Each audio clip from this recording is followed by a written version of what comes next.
नमो भगवते वासुदेवाय। झूठा ये संसार है, माया का विस्तार है। मायापति भगवान को बारंबार प्रणाम है। झूठा ये संसार है, माया का विस्तार है। मायापति भगवान को बारंबार प्रणाम है। 5 मसाले से जिसने इस पिंजड़े को तैयार किया, पिंजड़े को तैयार किया। तरह तरह की मशीनरी इस पिंजड़े में है लगा दिया, पिंजड़े में है लगा दिया।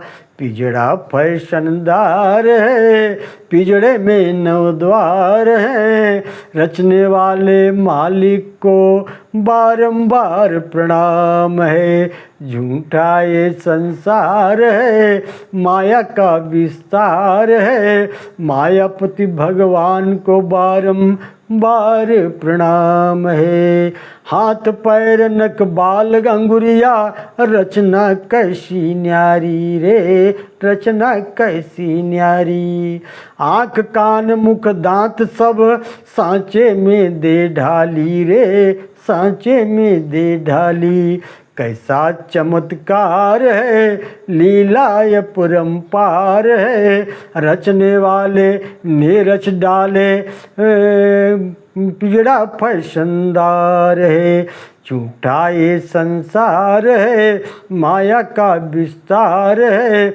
मायापति भगवान को बारंबार प्रणाम है। छोटा बड़ा अनेक रंग का, कोई गोरा कोई काला है, कोई गोरा कोई काला। कोई किसी से मिलने पर भी सबका ढंग निराला है, सबका ढंग निराला।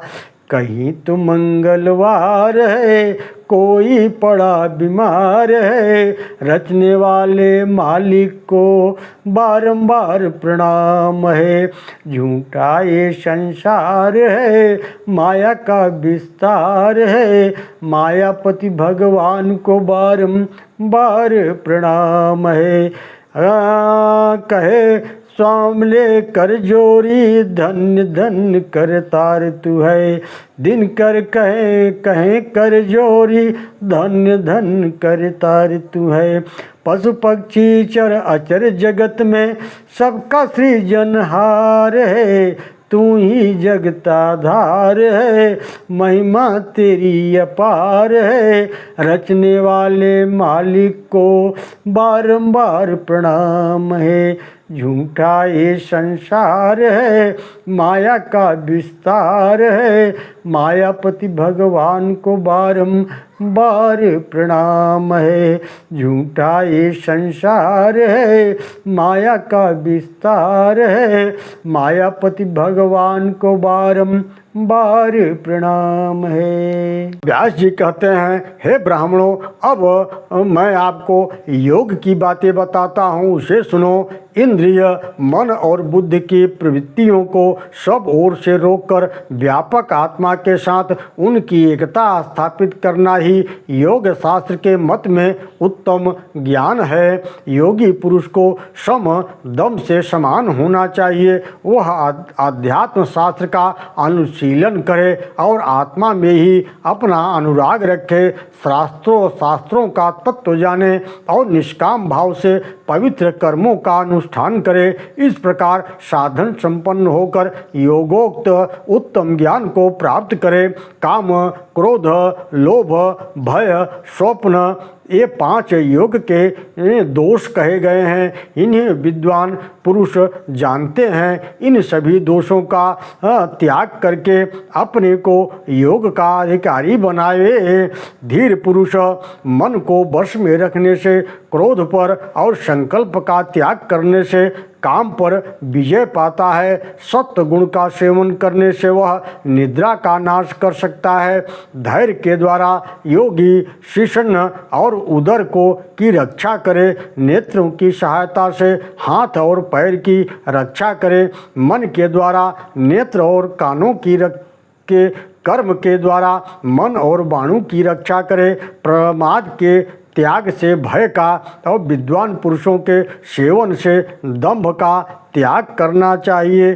क्रोधम शमेन जयति कामम संकल्प वर्जनात् सत्वस्तम वेदनात् धोरो निद्रा मुच्छे तुमर्हति धृत्या शिष्णोदरम रेच्छात् पणिपादम च चक्षुषा चक्षुश्रोत्रम च मनसा मानो वाचम च कर्मणा अप्रमादाय भयम जहनात् दम्भम यज्ञो प्रसेवनात्।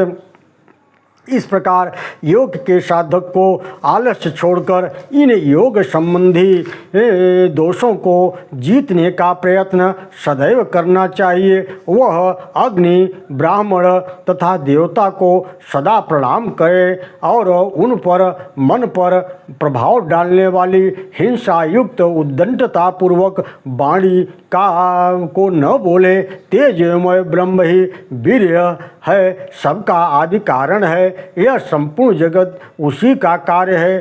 समस्त चराचर जगत उस ब्रह्म के ही ईक्षण संकल्प का परिणाम है। ध्यान, वेदाध्ययन, दान, सत्य, लज्जा, सरलता, क्षमा, शौच, आत्मशुद्धि एवं इंद्रिय संयम, इनसे तेज की वृद्धि होती है और पाप का नाश हो जाता है।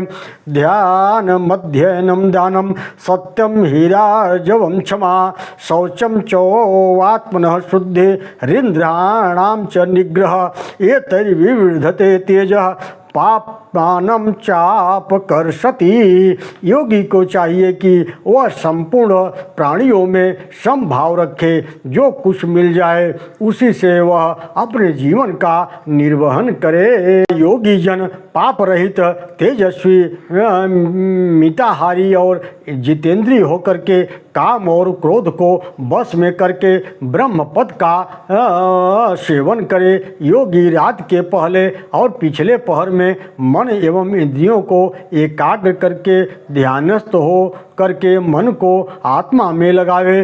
जैसे मशक के एक जगह में छेद हो जाने पर सारा पानी बह जाता है, उसी प्रकार यदि योग साधक की 5 इंद्रियों में से एक भी इंद्रिय यदि विकृत हो गई और विषयों की ओर चली जाए तो वह अपनी बुद्धि और विवेक को खो बैठता है। जैसे मछुआ पहले जाल काटने वाली मछली को पकड़कर पीछे अन्य मछलियों को पकड़ता है, उसी प्रकार योग्यवेत्ता साधक पहले अपने मन को वश में कर लेता है। इसके बाद कान, नेत्र, जिह्वा तथा नासिका आदि के द्वारा इंद्रियों का निग्रह करे। इन सब को अपने अधीन करके मन में स्थापित करके और मन को भी संकल्प विकल्प से हटा करके बुद्धि में स्थिर करना चाहिए। इस प्रकार जब वह साधक 5 इंद्रियों को मन में और मन को बुद्धि में स्थापित कर लेता है, तब ये इंद्रिय और मन स्थिर हो जाते हैं। उस समय इनकी मलिनता दूर हो करके इनमें स्वच्छता आ जाती है और फिर अंतःकरण में ब्रह्म का साक्षात्कार हो जाता है। योगी धूम रहित, अग्नि, दीप्तिमान सूर्य तथा आकाश में चमकती हुई बिजली के भांति आत्मा का हृदय देश में दर्शन करता है। सब कुछ आत्मा में है और आत्मा सब में व्यापक है, इसलिए वह सर्वत्र दृष्टिगोचर होता है। जो महात्मा, ब्राह्मण, मनीषी, धैर्यवान, महाज्ञानी और संपूर्ण प्राणियों के हित में तत्पर रहने वाले हैं, वे ही उस आत्मा का दर्शन कर पाते हैं। जो योगी एकांत में बैठकर कठोर नियमों का पालन करते हुए थोड़े समय भी इस प्रकार यदि वह योगाभ्यास करता है, योग साधना करता है, तो वह अक्षर ब्रह्म की समानता को प्राप्त कर लेता है। ओम नमो भगवते वासुदेवाय। योग साधन में तत्पर साधक मनुष्य को चाहिए कि वह अग्रसर होने पर मोह, भ्रम और आवर्त आदि विघ्न उसे प्राप्त होते रहते हैं। दिव्य सुगंध वहाँ योग साधना के अंतर तब आती है जब उसका योग चरम अवस्था में आ जाता है, पहुँचता है। दिव्य वाणी का श्रवण होने लगता है, दिव्य रूपों के दर्शन होने लगते हैं, अद्भुत बातें दिखने में आ जाती हैं, अलौकिक रस और स्पर्श का अनुभव लगातार होने लगता है, इच्छानुकूल सर्दी और गर्मी प्राप्त होती रहती है, वायु की भांति आकाश में चलने फिरने की भी उसे शक्ति आ जाती है, प्रतिभा उसकी बढ़ जाती है योग साधक की, और उपद्रवों का उसके पास के जो भी उपद्रव होते हैं उसका अभाव हो जाता है। योग से इन सिद्धियों के प्राप्त होने पर भी तत्ववेत्ता पुरुष उनकी उपेक्षा करके समभाव से ही उन्हें लौटा दे, उसमें विरक्त न हो, उसमें आकर्षित न हो, वह योग का भी अभ्यास बढ़ाता रहे और नियम पूर्वक रहते हुए पहाड़ी की चोटी पर शून्य देव मंदिर में अथवा वृक्षों के नीचे बैठकर योग का अभ्यास लगातार करता रहे। इंद्रिय समुदायों को संयम में रखकर एकाग्रचित होकर के निरंतर आत्मा का चिंतन करता रहे। योग से मन को उद्विग्न न होने दे। जिस उपाय से चंचल मन को रोका जा सके उसमें तत्परता पूर्वक लग जाए और साधना से कभी विचलित न हो। अपने रहने के लिए शून्य गृह को स्वीकार करे, क्योंकि वहाँ चित्त एकाग्र रह सकता है। योग का साधक मन वाणी तथा क्रिया द्वारा भी कहीं आसक्त न हो, यह सब उसकी ओर से उपेक्षा का भाव रखे और नियमित भोजन करे तथा लाभ और अलाभ को समान समझे। जो उस योगी की निंदा करे और जो उसको मस्तक झुकाए, उन दोनों के ही प्रति वह समान भाव रखे। वह किसी एक की बुराई या भलाई न सोचे। कुछ लाभ होने पर हर्ष से फूले न उठे और लाभ होने पर चिंता न करे, अपितु वायु का सहधर्मी बने हो करके सब प्राणियों के प्रति समभाव रखे। यश्च नमभिनिन्देत यश्च नभिवादयेत् समस्तयोश्चाप्युभयोर्नाभिच्छेद शुभाशुभं न प्रहृत्येष लाभेषु नालाभेषु च चिन्तयेत् मम सर्वेषु भूतेषु सधर्मामात्तरीश्वन।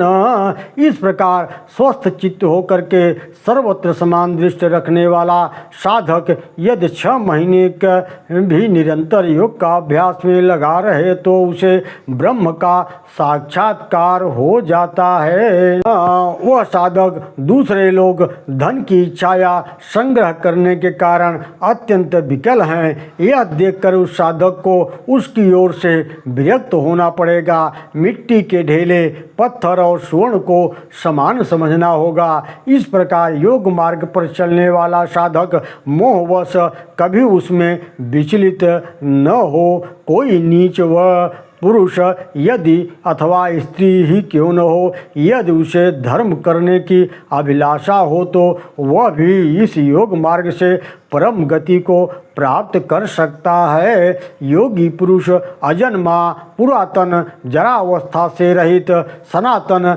इंद्रियातीत और एवं अगोचर पर ब्रह्म को प्राप्त होते हैं। जो मनीषी पुरुष इस योग की पद्धति पर दृष्टिपात करके इसे अपनाते हैं, वे साधक ब्रह्मा जी के समान होकर के उस उत्तम गति को प्राप्त करते हैं, जहाँ से पुनः इस संसार में लौटकर आना नहीं पड़ता है। ओम नमो भगवते वासुदेवाय। अच्युतम केशवम राम नारायणम कृष्ण दामोदरम वासुदेवम हरिम श्रीधरम माधवम गोपिका वल्लभम जानकी नायकम रामचंद्रम भजे। ओम नमो भगवते वासुदेवाय।